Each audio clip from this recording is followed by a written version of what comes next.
तो बिस्मिल्लाहिर्रहमानिर्रहीम। मैं नोटपैड को ओपन कर देता हूँ। सही है, खैर आपने कह दिया तो मैं हमें किस किस की ज़रूरत है? DDL की ज़रूरत है, DML की ज़रूरत है और DRL की ज़रूरत है। सॉरी, अब DDL में कौन कौन सी कमांड्स आती हैं? क्रिएट, अल्टर, ड्रॉप और rename. We have no need to remember queries for our this course. मैं अपने कोर्स के हवाले से बात करूंगा, ठीक है ना? No need to remember queries for this course. इस कोर्स के लिए हमें इन क्वेरीज की ज़रूरत नहीं है। अच्छा, नेक्स्ट में आता है हमारे पास इंसर्ट, डिलीट, अपडेट। अच्छा, अब ये जो क्वेरीज है इसकी हमें ज़रूरत है। We need in detail to learn these queries. अगर मैं ये कह दूं कि अगर आप को ये क्वेरीज आती नहीं है तो फिर आप जो है डेटाबेस डेवलपमेंट आप कर ही नहीं सकते, क्योंकि हमारा जितना भी टाइम होगा उसका 90% हमें इन क्वेरीज के इर्द गिर्द घूमना पड़ेगा। बाकी जो 10% टाइम है वो सिर्फ अदर प्रोग्रामिंग्स है। मैं अगर ये कह दूँ कि सिर्फ क्वेरीज आपको समझ आ गई तो बाकी जो कोई डेवलपमेंट में एक ही कोडिंग में आपको दे दूंगा बिल्ट इन तैयार, बस उसी में ही आपने क्वेरीज को फिट करना है, कोई एक्स्ट्रा आपको वर्क नहीं करना पड़ेगा। मसलन अगर मैंने ये कह दिया कि एक फॉर्म है कि जिसके ऊपर मैं चाहता हूँ कि डेटाबेस में डेटा को मैं इंसर्ट कर दूँ, उसके लिए मैंने कोडिंग लिख ली, आपको समझा दिया, वही कोडिंग है थ्रू आउट आपके काम आएगा। सिर्फ हमें क्या चेंज करना होगा? क्वेरी उसमें चेंज करना होगी। तो क्वेरीज आपको समझ आ गई तो डेवलपमेंट जो है वही एक ही टाइप का कोडिंग है, सब में इस्तेमाल होता है। अच्छा, DRL में जो है आप यूज़ करते हो सेलेक्ट, ठीक। अब इसकी भी हमें we need in detail knowledge for this query also. हमें इस क्वेरी के लिए भी डिटेल नॉलेज की ज़रूरत है। अच्छा, अब इस पर्पज़ के लिए हम क्या करते हैं? Let's start with the first one, that is the insert. क्या? क्वेरी। अच्छा, ये एक चीज़ मैंने क्लास में नोट की है, ये पिछले तकरीबन 2 क्लासेस से, कि आपको मैं कहता हूँ अच्छा ये काम कर लो, आधा घंटा में खड़ा होता हूँ, तो क्लास का रिस्पॉन्स एंड पर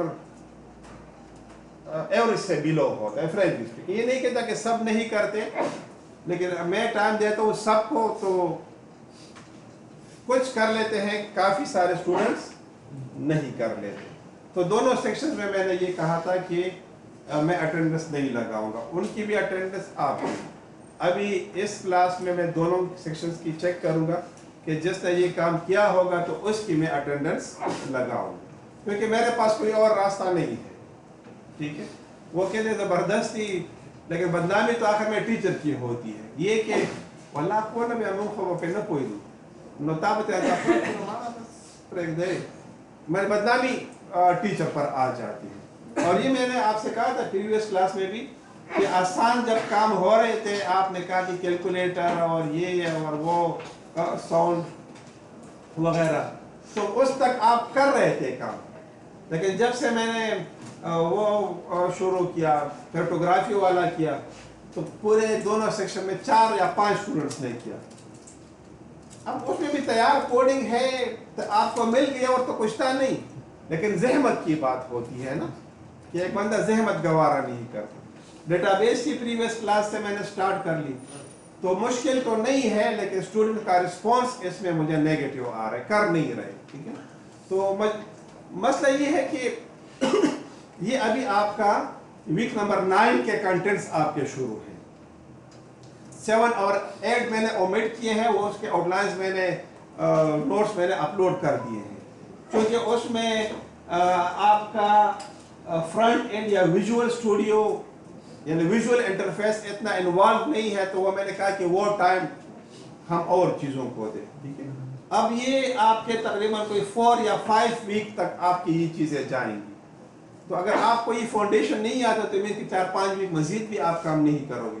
तो इस वजह से मैं कह रहा हूँ कि ये क्लास और नेक्स्ट वीक मैं पढ़ाऊँगा तब कि आप इसको करें और मुझे शो कर दें। ठीक है, क्योंकि आगे मैं जाऊँगा, आप करेंगे नहीं, तो एक फॉर्म में आपने नहीं किया, दूसरे फॉर्म में फिर आप नहीं कर सकेंगे। तो ये आप अपने जहन में। अच्छा, अब इसके लिए first of all insert query, तो डिटेल वही है।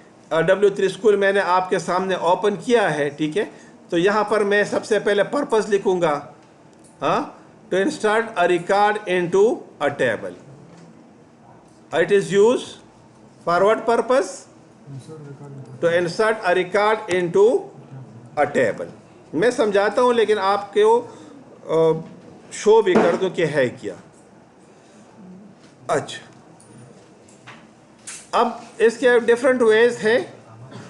पहला तरीका क्या है, मैं आपको समझा भी देता हूँ। ये पहला तरीका क्या है कि आप कॉलम नेम और उसके अंदर जो वैल्यूज आप डालते हैं दोनों को आप स्पेसिफाई कर दो।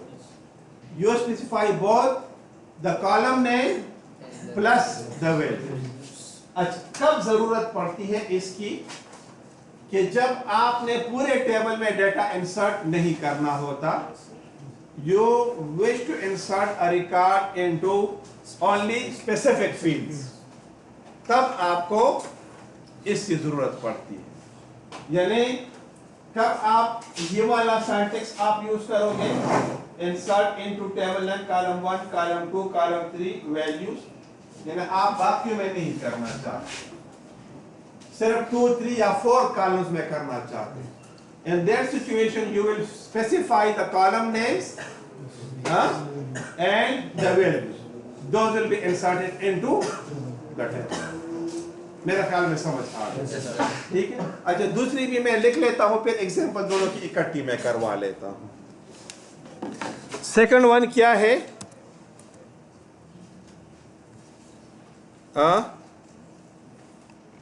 If you are adding the values into all fields in a table, then you have no need to specify the columns. यानी अगर आपने पूरे टेबल में डेटा को इंसर्ट करना है तो फिर आप लिखें ना यहां पर कॉलम नेम्स की जरूरत नहीं, लेकिन ये आपको जहन में रखना होगा कि वैल्यूज की तरतीब एग्जैक्ट वही होगी कि जो कॉलम की तरतीब है टेबल के अंदर। मसलन अगर आपने वैल्यू 2 पहले लिखा और वैल्यू 1 बाद में लिखा, तो अब इसमें क्या होगा कि कॉलम 1 में वैल्यू 2 की वैल्यू चली जाएगी और कॉलम 2 में वैल्यू 1 की वैल्यू चली जाएगी। मेरी बात की समझ आ रही है कि नहीं? अच्छा, एक चीज मैं इसको अपनी गलती थोड़ी समझता हूँ कि एक दो क्लासेस में मैंने कुछ स्टूडेंट्स के कहने पर, क्योंकि क्लास में तगड़े स्टूडेंट में कमजोर भी होते हैं, तो सजीदा फमूला राजी तो मैंने भी उसको ज़रा स्किप करने की कोशिश की। तो शायद ये भी एक वजह हो कि क्लास का रिस्पांस मुझे नहीं मिल रहा। मैं इस पे थोड़ा सा कंफ्यूज हूँ, ठीक है ना, कि रीज़न क्या। अच्छा, now let's have the example for 1।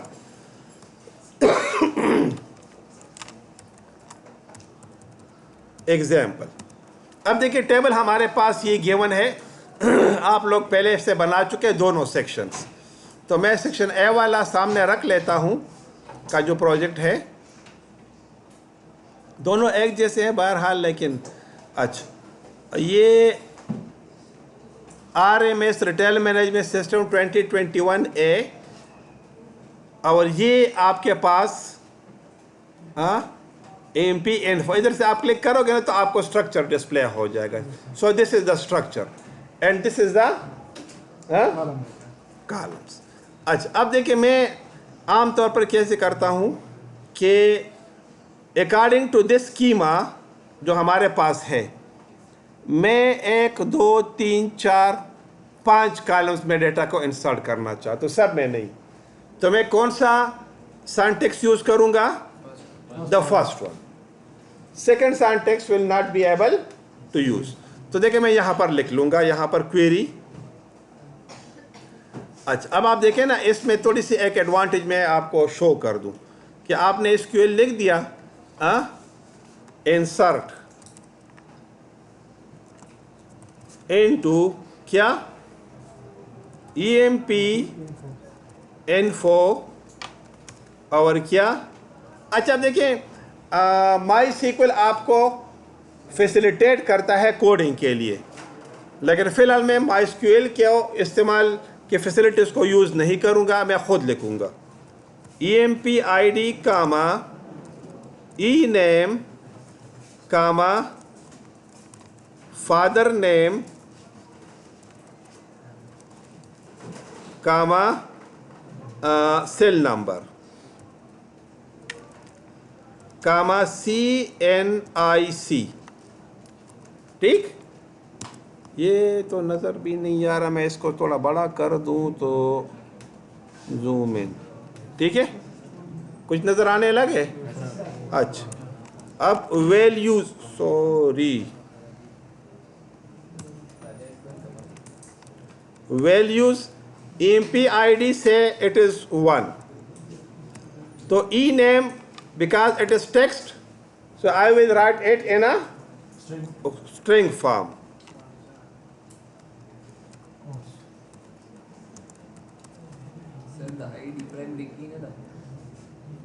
लेकिन ऑटो जनरेट मैंने नहीं किया।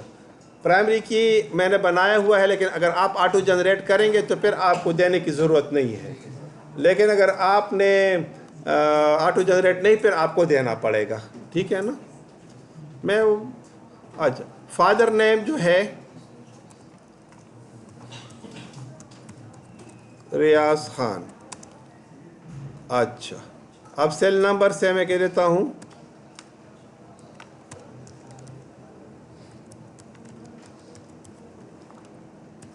सही। ये इसको मैंने उधर वारचार रखा, क्योंकि कभी कभार हम प्लस का सिंबल लगा लेते हैं ना, इंटरनेशनल अगर कोई नंबर हो। अच्छा, इसके अलावा CNIC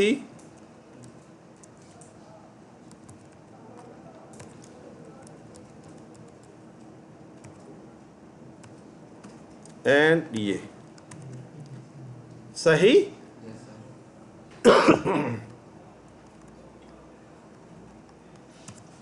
अच्छा, मैं अब इसको wish to execute this one. अच्छा, आदत मेरी क्या है? आदत मेरी ये है कि मैं एग्जीक्यूट करने से पहले इसको कॉपी कर लेता हूँ। एडवांटेज ये होता है ना कि कभी आपसे गलती हो जाती है, ठीक है, और साथ में अब देखें, मैं अगर ये कि तो रिफ़्रेश कर दिया मैंने, ठीक है, अब वो गायब हो गई। ठीक, तो अब मुझे ये क्वेरी दोबारा लिखना पड़ेगी। ठीक, तो कॉपी मैंने किया तो इसका फ़ायदा क्या हो जाता है कि SQL मैंने ओपन कर दिया, इधर आके मैंने इसको दोबारा पेस्ट कर दिया। सही, मैं इसको दोबारा रन करता हूँ and let me check for the error. You have an error in the SQL syntax. Check the manual to correspond your MySQL server version for right syntax near Riaz Khan. Sir वो name को बंद नहीं किया वापस। अब देखें ना, काफ़ी हद तक आपके लिए कोशिश करता है कि कहाँ पर आपकी गलती है।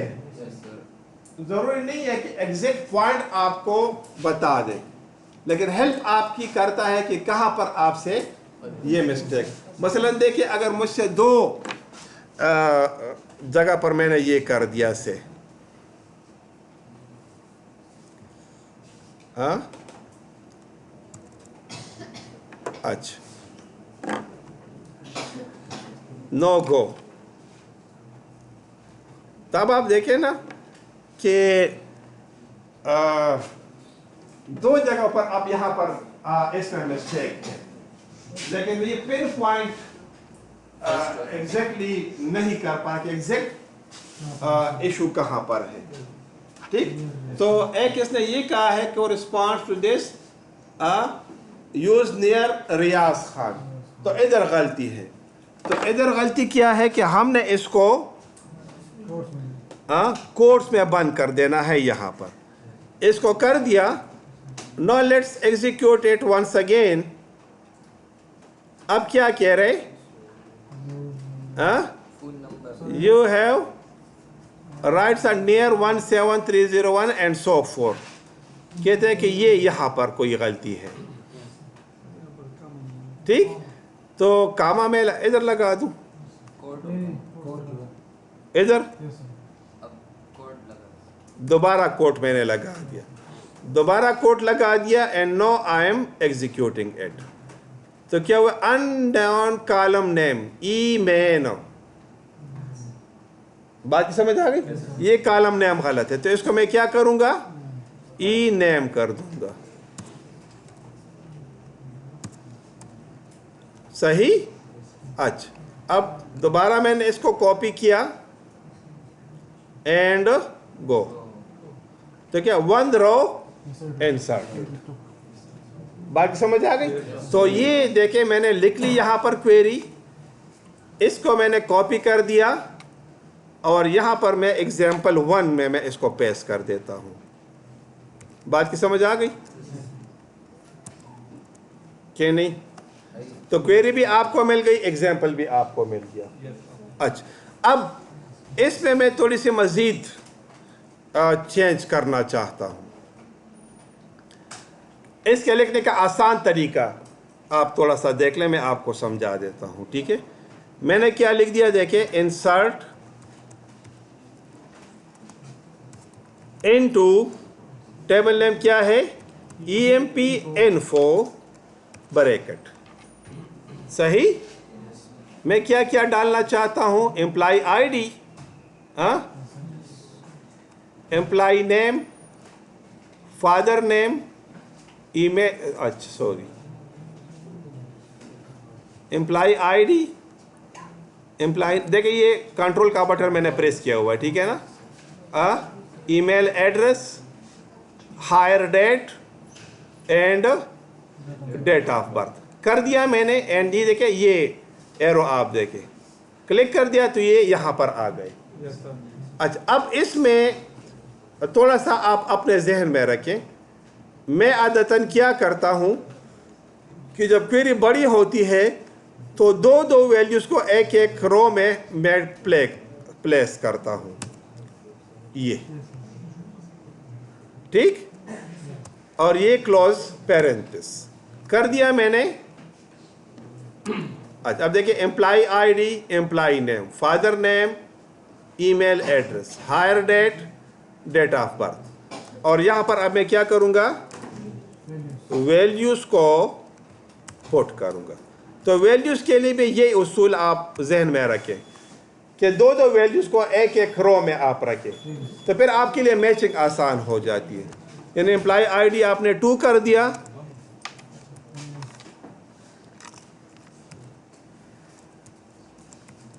Kashif Khan, sorry single quote आपको करना पड़ेगा, ठीक है,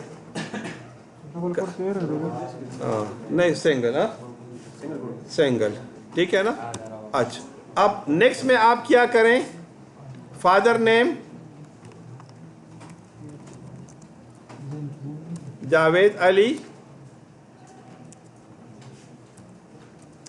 हाँ, फिर क्या आप फादर नेम हो गए ईमेल एड्रेस से,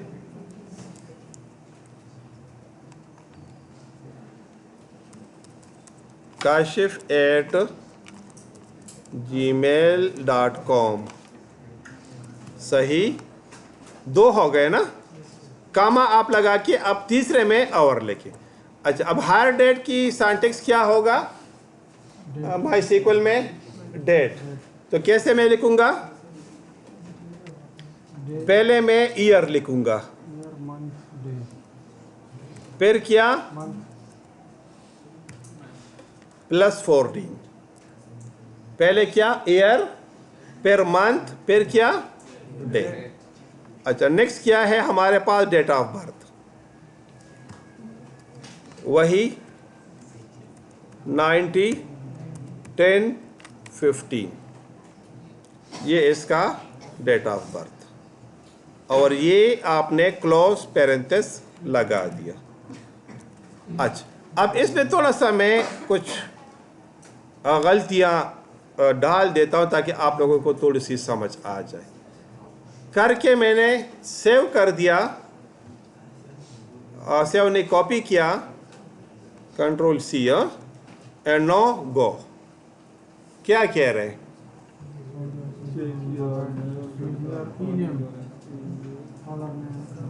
अच्छा, तो यहां पर मैं क्या करूं, अच्छा, तो कोट मैंने डाल दिया, सही। No let me play it again. और कोई गलती नजर आ रही है यहां पर आपको? Yes sir. कौन सी? जावेद अली के। जावेद अली, यस सर, यहाँ पर भी कोट लगा। यहां पर सिंगल कोट नहीं है। अच्छा, सही है। Yes sir. अच्छा, मैं अब इसको दोबारा एग्जीक्यूट करता हूं। क्या एरर आ रहे हैं? अब बता दें व्हाट इज द एरर।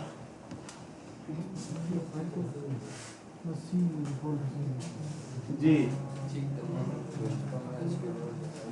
क्या एरर आ रहा है? तो एरर ना, एरर नहीं है।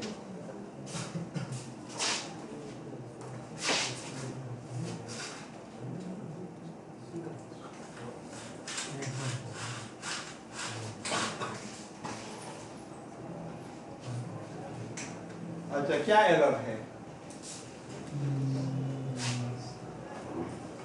सिंटैक्स एरर दिखा है सर। तो मुझे भी पता है लिखा है, लेकिन आप एरर तलाश करके मुझे बता दो। वो नजर नहीं आ रहा, कोड नजर नहीं आ रहा, मजीद बड़ा कर दूं? चलो मैं ऐसे कर देता हूं, इधर से कॉपी करके ना। अब क्या करें, असल में वो फिर आपको ये, अच्छा, नोटपैड में मैंने पेस्ट कर दिया। चलो, अब नजर आ रहे हैं? अब बताओ क्या एरर है?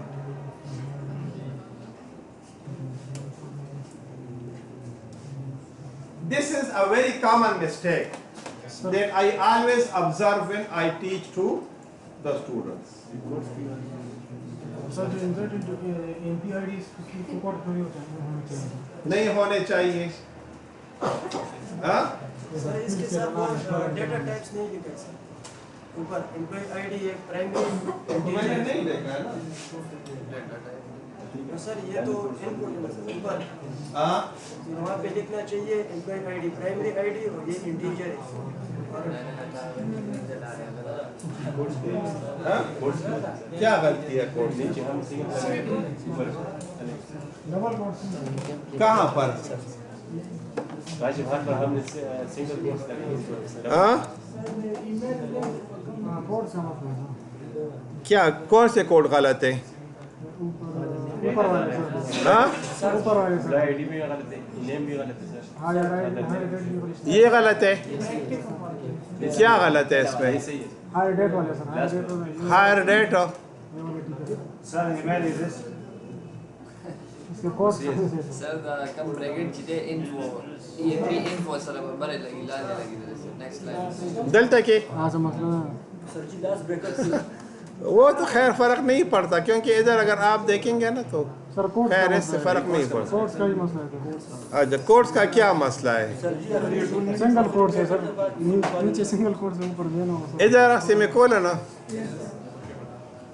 नीचे single board है ऊपर वो dot. कम जाएगी। Higher date. Father name hire date EMP ID की सर हुआ. हाँ, ये क्या? पॉइंट आउट कम सर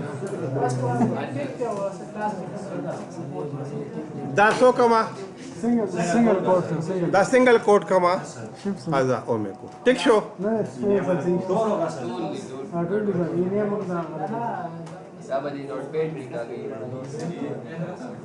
नोटपैड गलत लगा रही सर। अच्छा, इसमें जब कल मैं कॉल नहीं, ये मसला नहीं है। असल में जो माई एसक्यूएल है ना, उसमें ये कोड नहीं है, बल्कि ये इस तरह का एक सिंबल है। अगर आप यहाँ पर देखेंगे ना कीबोर्ड में, तो ये टैब से ऊपर का जो बटन है, ठीक है ना, है सर दावश कम दे आज कीबोर्ड इधर दे सर सौ कम। अच्छा, ये आप देखें ना, ये चलो मैं इसको ऐसे कर देता हूँ, ठीक है।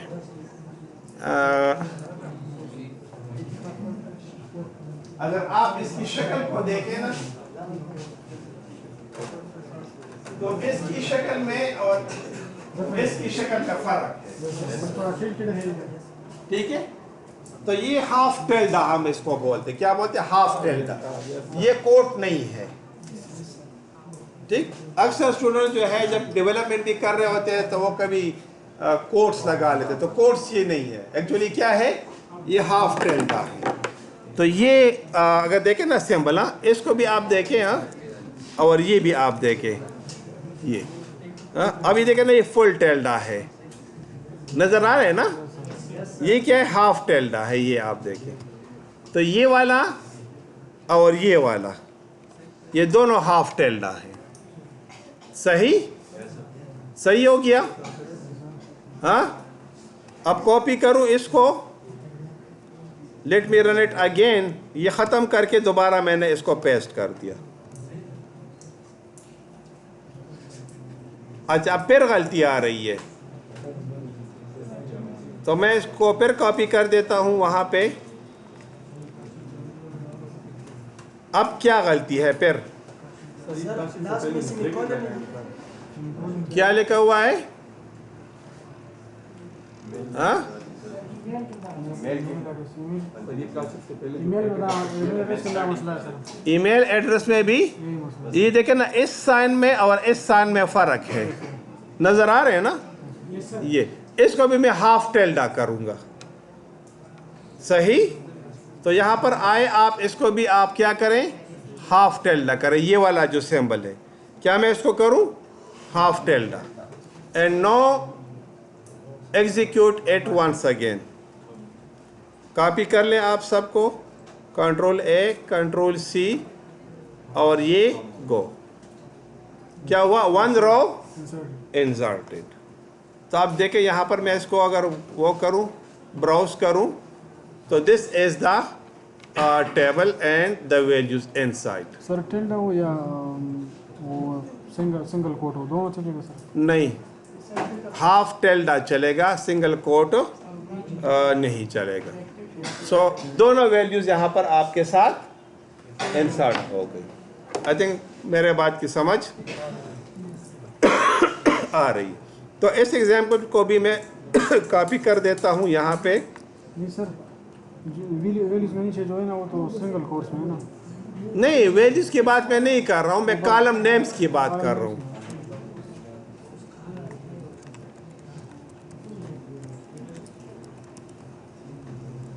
ये अब देखिए अब आप देखें ना कि यहाँ पर सिंगल कोट्स ही हैं नीचे, लेकिन जो कॉलम नेम्स हैं उसकी बात मैं कर रहा हूँ कि वहाँ पर क्या होगा, हाफ टिल्डा होगा।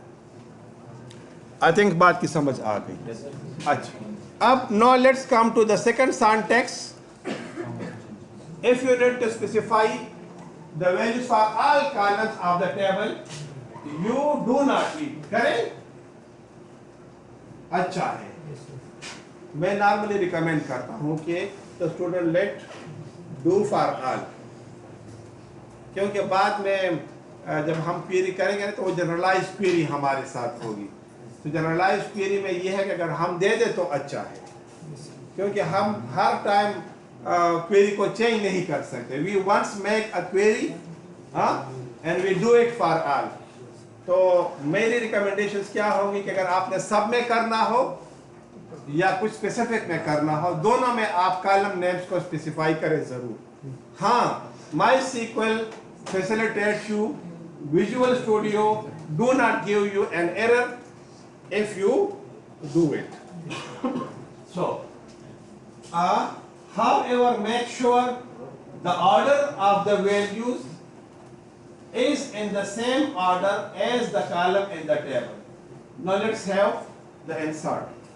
तो मेरा ख्याल में इसके लिए तो एग्जांपल देने की ज़रूरत भी नहीं है, लेकिन बहरहाल मैं फिर भी कर लेता हूँ। ठीक,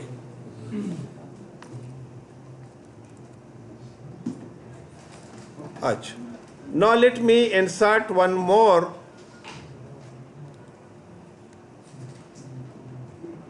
अच्छा, सब में करना है तो देखिए कॉलम की तरतीब यही हो, आपके सामने पड़े हुए हैं कॉलम। ठीक, आप क्या लिखे, इंसर्ट इनटू क्या, EMP info values, column names की ज़रूरत नहीं है। मैंने कहा उसूल वही एक है कि कॉलम दो एक एक लाइन में आप करें या तीन करें, मैक्सिमम 3, ताकि आपके लिए फिर एरर को तलाश करना, एक लाइन में भी आप कर सकते हो सारे, लेकिन फिर उसमें एरर को तलाश करना मसला हो जाता है।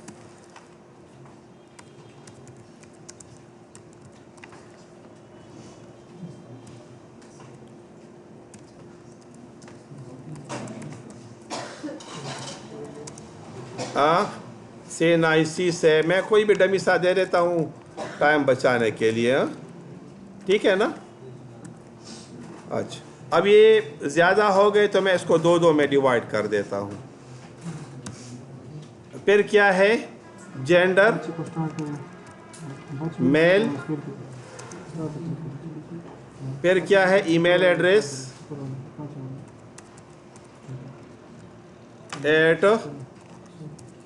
@gmail.com, फिर क्या है, सेल नंबर,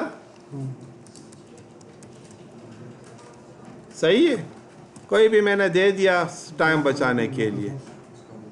हाँ, सेल नंबर, डिजिग्नेशन से मैनेजर, सही। अच्छा, नेक्स्ट क्या है, हायर डेट,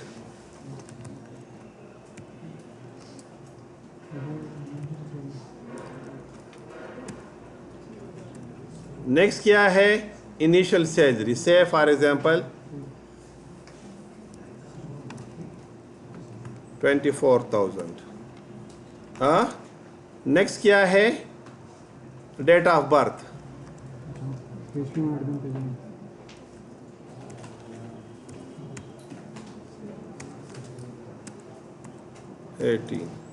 फिर क्या है, एम्प्लॉय पिक्चर, कि पिक्चर कहाँ पर से, तो मैं कहता हूँ कि सी ड्राइव में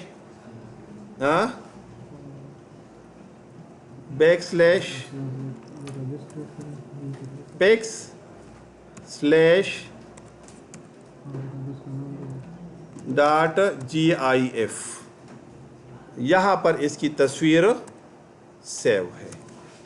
बात की समझ आ गई। सेमीकोलन कॉपी कर दिया मैंने, कंट्रोल-C, क्योंकि अगर कोई गलती होगी तो फिर मुझे इसको करेक्ट करना काफ़ी आसान होगा। क्या लिखा हुआ है?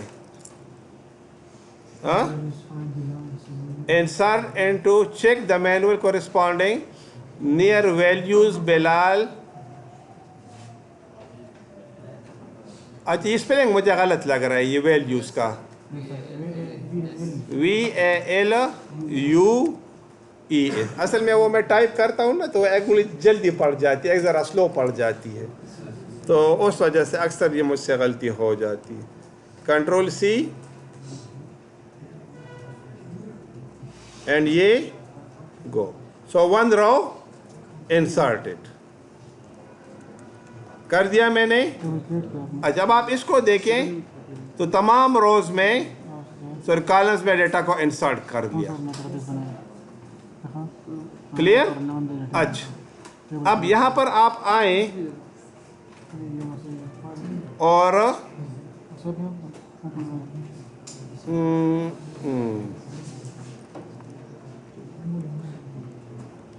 इसमें मैं एग्जाम्पल 3 को पुट कर देता हूँ। यहाँ पर एग्जाम्पल 3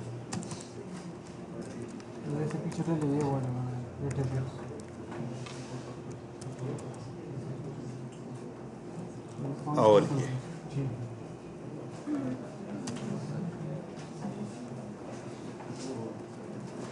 मेरा ख्याल है कि आसान है। हाँ, और आप लोगों ने किया हुआ भी है, तो मजीद इसमें मुझे एग्जांपल्स करने की ज़रूरत नहीं। ठीक? अच्छा, now let's have the delete query. कौन सी क्वेरी? Delete query.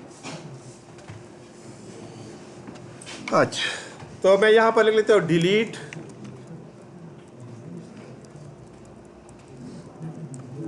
स्टेटमेंट। अच्छा, अब मैं इसकी सिंटैक्स प्रोसीजर सारा कुछ इधर से उठा लेता हूँ। ठीक है, MySQL डिलीट, बाकी W3 स्कूल से मैं उठा रहा हूँ, आप भी उठा सकते हैं। मेरा ख्याल में कि इसकी कोई ज़रूरत नहीं है कि खामखा में आपको। अच्छा, ये नेट डाउन है, मैं अपना ऑन कर देता हूँ।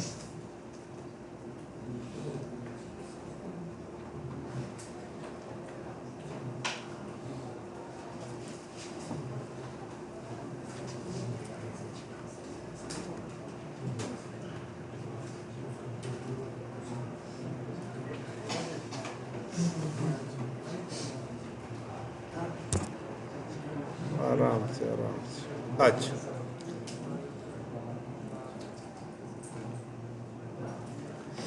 अच्छा, MySQL delete statement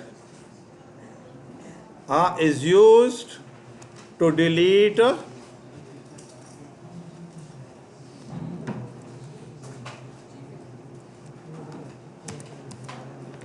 अच्छा, syntax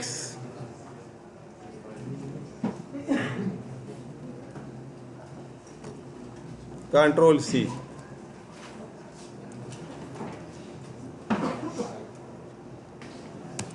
अच्छा,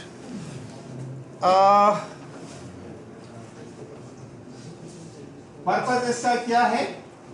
to remove a row from a table. अब इसका सिंटैक्स क्या है? Delete from table underscore name where condition. अच्छा, नीचे क्या लिखा हुआ है? Note, be careful when deleting records in a table. Notice the where clause in the delete statement. The where clause specifies which record should be deleted. If you omit the where clause, तो क्या होगा?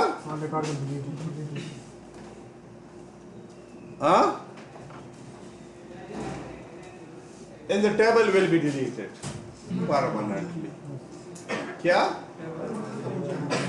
Permanent. तो recovery के chances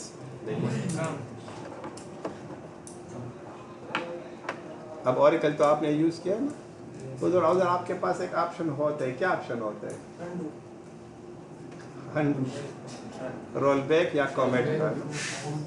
तो roll back आप लिख लेंगे तो वो अगर रिकॉर्ड डिलीट भी हुए हैं तो वो आपके पास पड़े हुए हैं, तो एक ऑप्शन आपको दे देता है कि आप उसको रिकवर कर सकते हैं। माई SQL में आपने क्वेरी लिख दी, बस वो क्या कहते हैं, वो हाथ के तोते पर उड़ जाते हैं।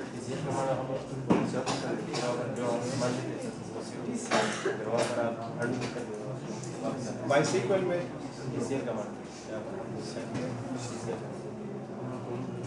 ट्रांजिशन कंट्रोल में, हाँ, लेकिन ये है कि इसको जब मैं आपको कहूँगा कि आप इसको रिकवर करो ना, और आपके पास 3-4 हज़ार रिकॉर्ड है, फिर आप अपने चेहरे का पसीना भी कर देंगे, ठीक है। तो रास्ते तो हैं, ठीक है ना, लेकिन इतना आसान नहीं है। It is a very tedious job. मतलब अक्सर हमारे साथ होता रहा है, कर लेते हैं, लेकिन जो टाइम फिर आपका लगता है और कितना आपका मैन पावर और टाइम आपका ज़ाया होता है, वो पेनल्टी आपको लगती है। वो इसके बारे में वो है कि अक्सर लोग ओरेकल में BBA कर लेते हैं, तो उनके ज़हन में ये होता है कि शायद ये भी इस तरीके से है। तो डिलीट तो खैर एक बहुत सीरियस कमांड है, लेकिन अक्सर जो मतलब डेटाबेस एडमिनिस्ट्रेटर है, जो इत्तिसालात और इस तरह के मतलब जो अरीबा खासकर अफगानिस्तान में, तो वो कहते हैं कि हम अपने आप को इजी लोड या पैकेज करते हैं, तो अपना वो अपडेट कर लेते हैं जो मतलब अकाउंट को डेटाबेस में अपडेट करते हैं। नॉर्मली वो फिर फ्रंट एंड यूजर जो है उसको ट्रेस नहीं कर सकते। तो इसी तरह कहते हैं कि एक DBA ने कमांड अप्लाई कर दिया, ठीक है, कि 500 रुपये में अपने अकाउंट में डालता हूँ, वेयर क्लास उससे भूल गया था, तो सबके अकाउंट में 500 रुपीज़ ऐड हो गए। क्यों कि अगर आप जो है वेयर क्लास नहीं लगाते, तो डिलीट में आपका तमाम डेटा डिलीट होगा और अपडेट में आपके तमाम रिकॉर्ड्स फिर अपडेट होंगे इनसाइड द टेबल। अगर वो एक रिकॉर्ड है, चाहे वो 100 रिकॉर्ड, तो सबको वो कर लेता है। मेरे ख्याल में इस बात की भी समझ आ गई। मजीद मेरा ख्याल है कि बताने की ज़रूरत नहीं है। अच्छा,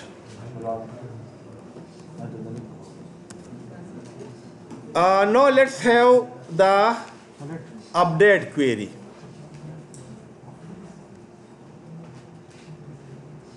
मैं चाहता हूं कि एक 10 मिनट आपको इसकी प्रैक्टिस के लिए भी मिलें, ठीक है ना।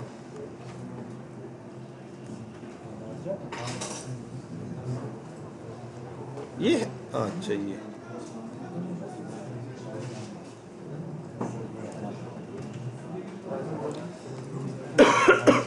अच्छा, now let's have the update statement.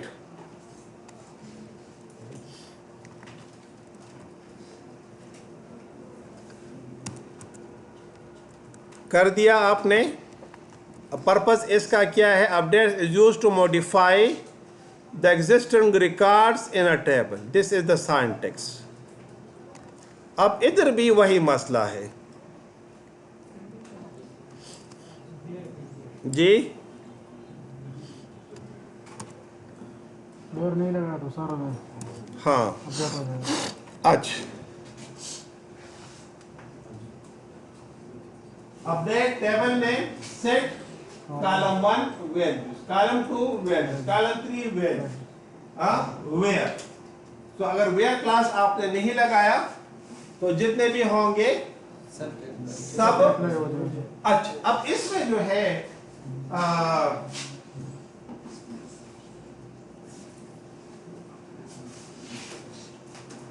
आपका जो फ्रंट एंड होगा वो सबसे ज्यादा आपको इस अपडेट क्वेरी में काम करेगा।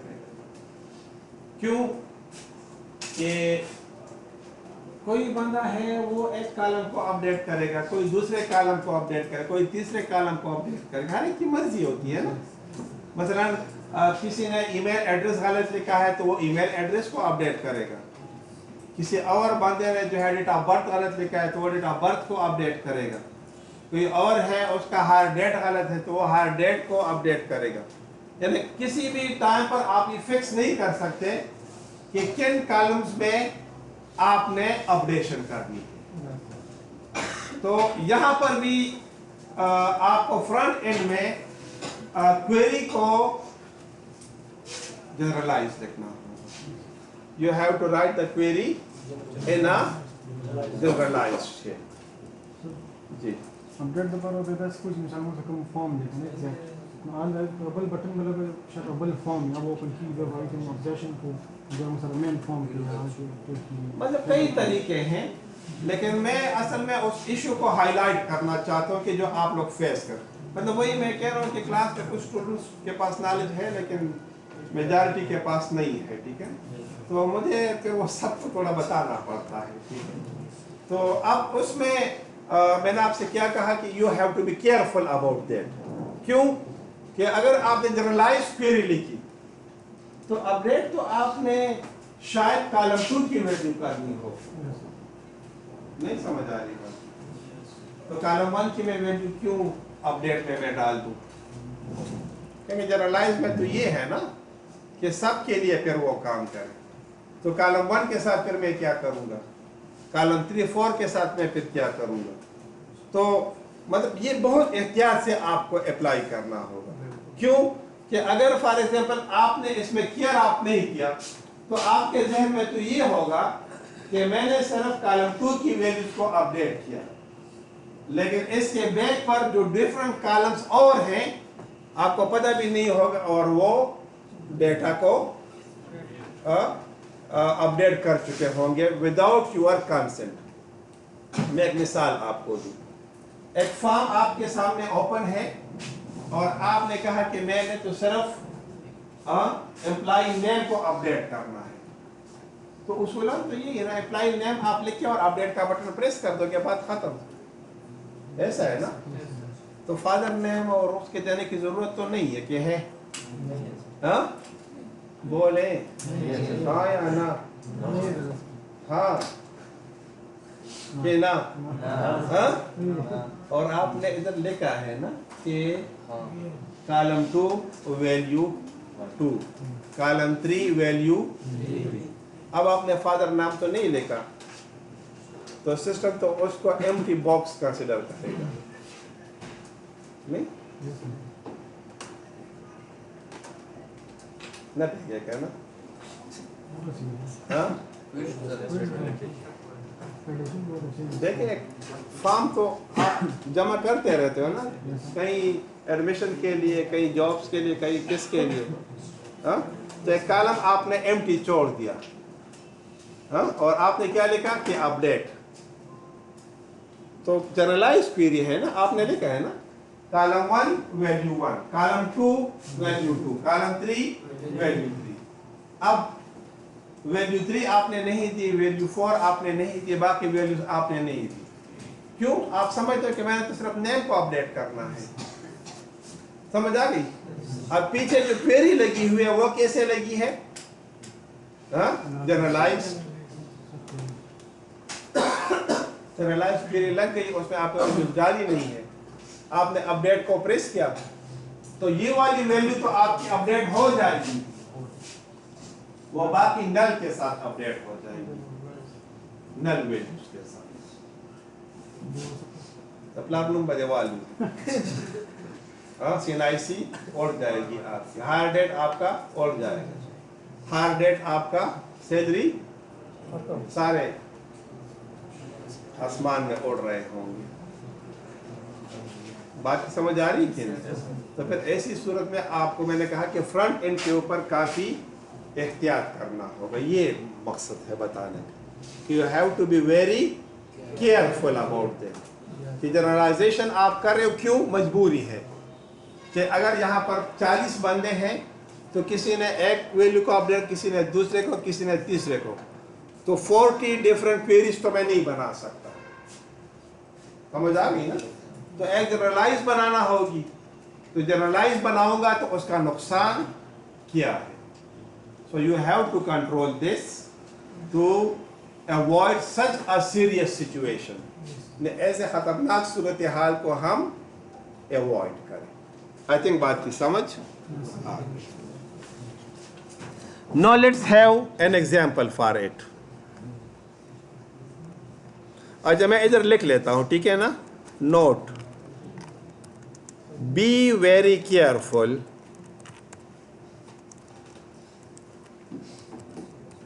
while developing a form for update query at the front end। आपने बहुत ही इसका केयर करना। Now let's have an example for this also। Example बड़ा सिंपल है। EMP इन्फो हमारे सामने है, SQL क्वेरी में आप आ जाओ। मैं दोनों तरीके से करूँगा, ठीक है। अच्छा मैं इधर लिख लेता हूँ example 1।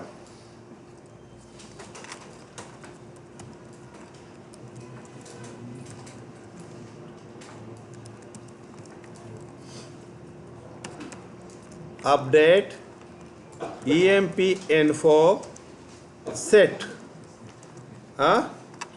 EMP ID is equal to से। आज मैंने तो सिर्फ क्या करना है, मैं इधर थोड़ा सा आपको शो कर दूं, ठीक है ना। मैं कहता हूं कि यहाँ पर काशिफ का CNIC मौजूद नहीं है। मैं क्या करना चाहता हूं, CNIC को मैं ऐड करना। तो ये मैं इंसर्ट करूंगा कि अपडेट करूंगा? क्यों अपडेट करूंगा? रिकॉर्ड मौजूद है तो मैं अपडेट करूंगा। अच्छा, ये आप जहन में रखिए। अच्छा, रोल एम्प्लॉय ID 2।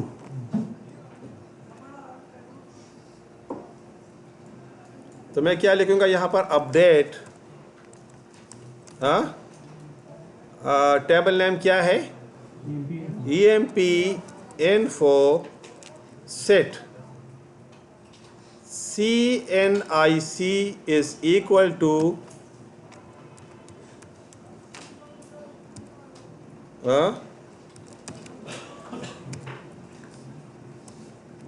अच्छा वेयर लगाऊंगा कि नहीं लगाऊंगा? अगर ना लगाऊं तो क्या होगा? EMP ID is equal to 2। अच्छा, ये देखे मैंने इसको सेव करके रन कर दिया, तो 1 रो इफेक्टिव। मैं इधर इसको पेस्ट भी कर देता हूं ताकि आपके पास नोट्स में भी आ जाए, ठीक है। और यहाँ पर भी मैं आपको शो कर दूं कि एम्प्लॉय ID 2 की वैल्यू चेंज हो गई, and you can see it over here. आपने देखा कि वैल्यू इसकी चेंज हो गई है। बात की समझ आ गई? अच्छा, दूसरा तरीका भी मैं आपको समझा दूं कि हम जब करेंगे तो फिर ऐसा करेंगे। मसलन ये आप मैंने कर दिया SQL अपडेट, टेबल नेम क्या है? EMP info set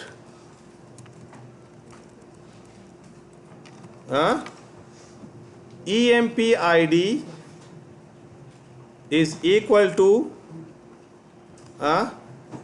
say EMP name, उधर डबल क्लिक करो, ठीक है ना। फादर नेम इस तरीके से मैं लिख देता हूँ से 5। एम्प्लॉय नेम से ASDF, फादर नेम RST वगैरह वगैरह, ठीक। कामा यहाँ पर भी मिसिंग, यहाँ पर भी मिसिंग, और यहाँ पर मैं क्या लिखाऊंगा? वेयर कंडीशन क्या? EMP ID is equal to 5 and semicolon करके कॉपी और ये एग्जीक्यूट। 1 रो इफेक्टेड। तो एम्प्लॉय इन्फो में आप आए और देखें, सो एम्प्लॉय 5 वैल्यूज आर अपडेटेड।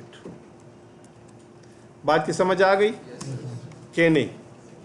मेरे ख्याल में आज के लिए काफ़ी। सेलेक्ट क्वेरी को मैं काफ़ी डिटेल में करूँगा, ठीक है। अभी आपके पास 25 मिनट्स हैं, इसको शाबाश आप लोग इम्प्लीमेंट कर लें। हाँ? हाँ? हाँ, वो कैपिटल स्मॉल में कोई फ़र्क नहीं पड़ता है इससे।